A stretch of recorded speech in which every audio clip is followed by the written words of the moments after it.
Hello viewers, আসসালামু আলাইকুম। আশা করি সকালে ভালো আছেন। আজকে আমাদের মাস্টার অফ গ্রাফিক ডিজাইন ক্লাসের 11তম ক্লাস। সো গত ক্লাস পর্যন্ত আমি আপনাদেরকে দেখিয়েছিলাম কিভাবে ব্লেন্ড টুল ইউজ করে সুন্দর সুন্দর শেপ তৈরি করতে হয়। আজকের এই ক্লাসে আমি আপনাদের সাথে আলোচনা করব যে ব্লেন্ড টুল ইউজ করে কিভাবে 3D টেক্সট তৈরি করতে হয়। তার আগে বলে নিই, আপনি যদি আমার চ্যানেলে নতুন হয়ে থাকেন অবশ্যই চ্যানেলটি সাবস্ক্রাইব করে দিবেন এবং পাশে থাকা বেল আইকনটি প্রেস করে দিবেন।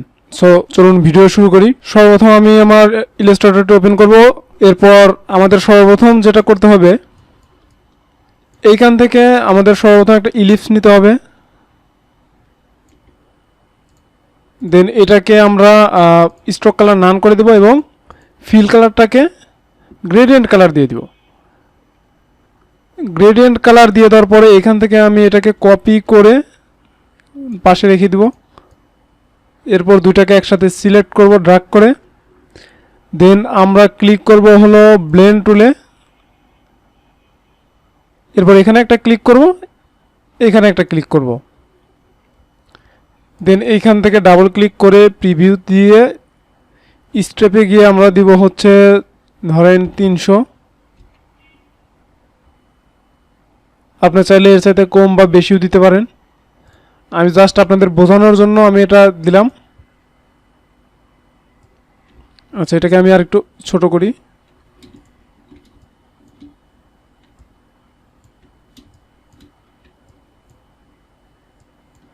আপনাদের মনের মতো করে সাজিয়ে নিতে পারেন। এইবার আমাদের যেটা করতে হবে, আমাদের একটা পাথ নিতে হবে। সো এটার জন্য আপনি দুইভাবে নিতে পারেন। একটা পেন টুলের সাহায্যে আপনারা একটা টেক্সটের মতো করে নিতে পারেন, অথবা আপনি যদি চান যে এই যে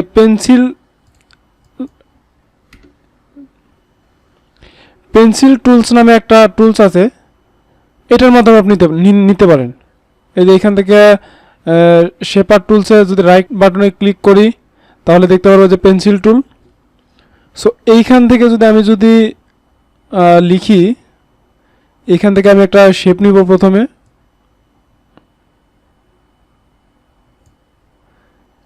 ধরেন এর মতো আমি এরকম একটা শেপ নিলাম। দেন এইখান থেকে এটাকে আমি দুইটাকে একসাথে সিলেক্ট করে অবজেক্টে গিয়ে ব্লেন্ডের উপরে কার্সার রেখে এই যে রিপ্লেস স্পাইন, এখানে যদি ক্লিক করি তাহলে যেটা ঘটবে দেখুন কি হয়। এই যে ক্লিক করলাম, দেখতে পারতেছেন যে আমার কিন্তু 3D টেক্সট কিন্তু অলরেডি তৈরি হয়ে গেছে। অনেক সুন্দর একটা এখানে শো করতেছে। সো এটাকে আপনি যদি চান এটাকে কিন্তু এডিট করতে পারেন। আপনি যদি চান এটা আসলে 5টা ইয়ের মাধ্যমে এলাকা এটা পূরণ হবে। যেরকম আমি এখানে 300টা দিয়ে রাখছি, আমি একটা 3, 4 দিয়ে দেখি। দেখেন এখানে কিন্তু 4। এরপরে যদি আমি এখান থেকে বাড়াতে থাকি তাহলে দেখবেন যে এখানে ধীরে ধীরে কিন্তু বৃদ্ধি পাচ্ছে। সো আপনার মনের মতো কিন্তু আপনি এখান থেকে কাস্টমাইজ করতে পারবেন। আপনি যদি 133টা দেন তাহলে মোটামুটি এটা খারাপ না।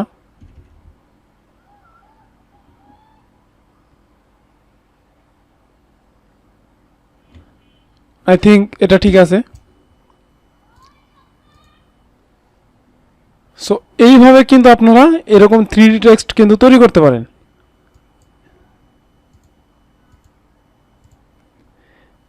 দেন এটাকে আপনি যদি চান এখান থেকে এক্সপান্ড করতে পারেন।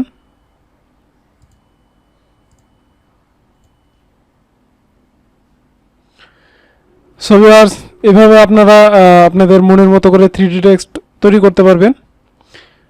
সো ভিডিওটি যদি ভালো লাগে তো অবশ্যই ভিডিওতে একটা লাইক করে দিবেন এবং পাশে থাকা যে সাবস্ক্রাইব বাটন আছে ওইখানে ক্লিক করে আমার চ্যানেলটি সাবস্ক্রাইব করতে পারেন। এবং আপনি যদি চান আমাদের ফেসবুকে ফলো করতে পারেন, ডেসক্রিপশন বক্সে লিংক দেওয়া আছে। সো পরবর্তী যে টিউটোরিয়ালটি আমি তৈরি করব সেটা হবে প্রজেক্ট ভিত্তিক, অর্থাৎ কিভাবে ফ্লায়ার ডিজাইন করতে হয়, কিভাবে ব্যানার ডিজাইন করতে হয়, কিভাবে ব্রোশার ডিজাইন করতে হয়, এই বিষয়গুলো নিয়ে আলোচনা করব। অর্থাৎ টুলস ভিত্তিক যে ক্লাসগুলো আমাদের ছিল সবগুলো ক্লাস ইতিমধ্যেই শেষ হয়ে গেছে। সো পরবর্তী ক্লাসের জন্য অপেক্ষা করতে থাকুন, আমাদের চ্যানেলের সাথেই থাকুন। ভালো থাকুন, সুস্থ থাকুন। আজকের মতো এই পর্যন্তই। আল্লাহ হাফেজ।